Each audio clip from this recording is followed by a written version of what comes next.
This looks like an ordinary metal cylinder, something a mechanic might carry in his toolbox, or an electrician might strap to his belt without anyone giving it a second thought. Strap it to your wrist under a coat sleeve, and it disappears completely. Any German guard who spotted it during a search would assume it was just some tool and wave you through without a second glance. But hidden inside that innocent-looking device were 3 completely different ways to kill a man in absolute silence. All of them deployable within seconds, and not one of them making a single sound.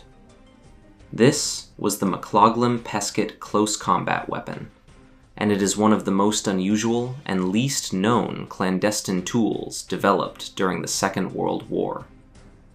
The device was patented in August 1942 by John Edward Peskett, a gunmaker, and Sidney Temple Leupold McLaglen, a close combat enthusiast, as a combination of 2 or more close combat weapons, a dagger, a strangulation cord, and a club, or kosh, all housed in one compact unit.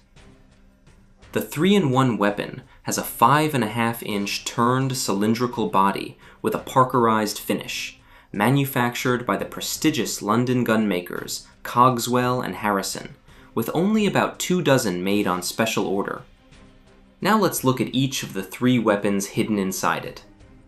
The kosh. On top of the device sits an approximately 1.25-inch weighted steel ball on a rotating stem. This is the kosh, essentially a built-in blackjack. One precise swing to the temple or the base of an enemy's skull, and the sentry drops silently, without any chance to cry out or raise an alarm. No gunshot, no struggle, no sound. Early prototypes were found to be flawed, with the ball not being heavy enough for a reliable knockout, but this was corrected in the final production versions. The garrote loosening a set screw beneath the ball allows a 24-inch wire garrote to be unwound from inside the cylinder body. Loop it around a target's throat from behind. Pull tight, and within seconds, all air and sound are cut off completely. The garrote leaves minimal marks, meaning a sentry eliminated this way could be made to appear to have died from other causes, giving the agent precious extra time before the body was discovered. The early wire spool was too small, leading to stress failures in the garrote wire at the worst possible moments. But these issues were also corrected in the final versions. The stiletto blade. Hidden inside the 5.5-inch cylindrical body was a spring-loaded spike blade, released by a steel button and locked into place instantly. With a flick of the wrist, it deployed as a silent stabbing weapon for close, confined encounters. Early versions proved too short to reliably penetrate heavy clothing, but this flaw was corrected in later models. Like the kosh and garrote, the blade reflected the same design philosophy: 3 silent killing methods in one compact, last resort tool for agents operating alone behind enemy lines. If the McLaglen Peskett represented complexity taken to its limits, the Wellrod pistol was the complete opposite. The Wellrod is a British bolt-action magazine-fed pistol with an integrated suppressor, devised for covert operations during the Second World War by Major Hugh Reeves at the Inter-Services Research Bureau, known as Station 9, based in Welwyn, which gave the Wellrod its name, derived from Welwyn, and rod, gangland slang for gun, used to obscure its purpose. It looked like a bicycle pump, nothing more than a featureless steel cylinder with a grip attached. If you saw one lying on a table, you might not recognize it as a firearm at all, which was entirely intentional. The gun's effectiveness as a suppressed weapon is best evidenced by the story of a French resistance member who was able to assassinate a man in a crowded bar and escape without anyone realizing what had happened. Colt Forum. That single story tells you everything about how this weapon worked in practice. Walk up to your target, place the recessed muzzle against the base of the skull, fire once, and walk away calmly while the body was still falling. The recommended method of engagement was at contact range, with the muzzle pressed directly against the target, and the effective range was published as 23 meters during the day and just 7 meters at night. There was a plan in 1943 to drop Wellrods into German-occupied territories for the mass assassination of SS and Gestapo officers within a 1-month period by resistance units, though this plan was possibly delayed or cancelled in the aftermath of Operation Anthropoid, the assassination of Reinhard Heydrich by Czech resistance forces, after which an estimated 13,000 civilians were arrested, 5,000 murdered in German reprisal killings, and the villages of Lidice and Ležáky were destroyed. The American OSS adopted the Wellrod, and US Special Forces and intelligence operatives used it throughout the Cold War. The British SAS used it in the 1982 Falklands War, and the last reported use was in the 1991 Gulf War.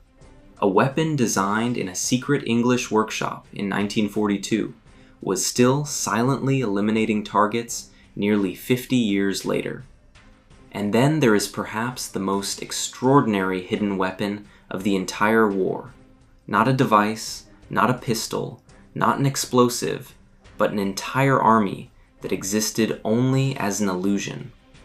The Ghost Army was the United States Army's 23rd Headquarters Special Troops, a 1,100-man unit created to deceive the Axis forces and mislead them as to the size and location of Allied forces.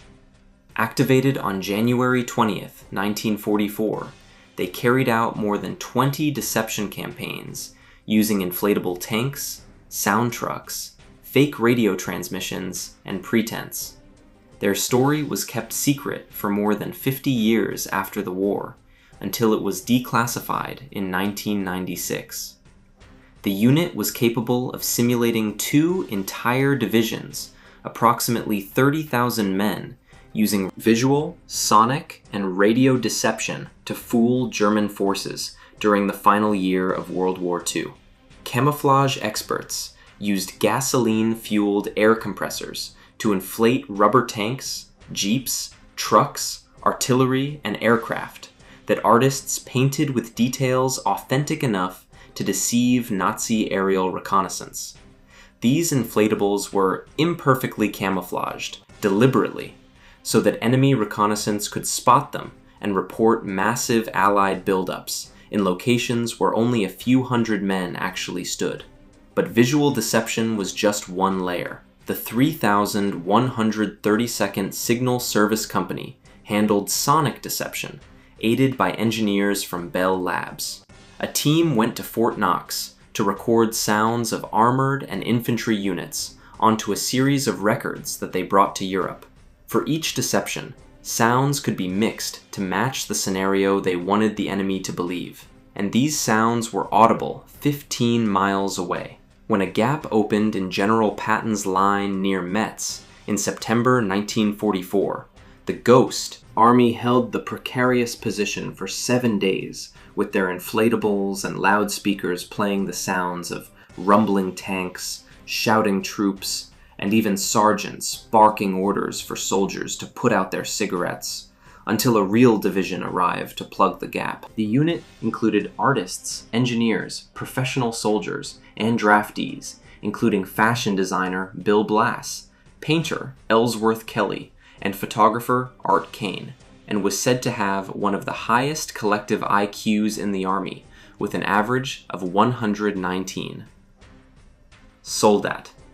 These were painters and designers who won battles not with bullets, but with illusion, creativity, and the ability to convince an entire army it was fighting an enemy that simply did not exist. By some estimates, their deceptions saved more than 25,000 lives. From a wrist-mounted 3-in-1 assassination device, to a pistol quiet enough to kill in a crowded bar, to explosive rats that won through paranoia alone, to an army of artists who convinced the Germans to fight shadows, World War II proved definitively that the most effective weapons are not always the loudest or the most destructive. These hidden weapons won battles before they even began, by planting fear, uncertainty, and confusion into an enemy that could not afford to be uncertain. They allowed small groups of agents and resistance fighters to tie down thousands of enemy soldiers.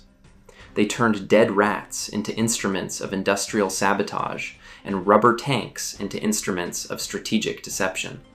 The techniques these weapons pioneered, the concealment, the silence, the psychological manipulation, did not end with the war. They became the foundation for every covert operation that followed.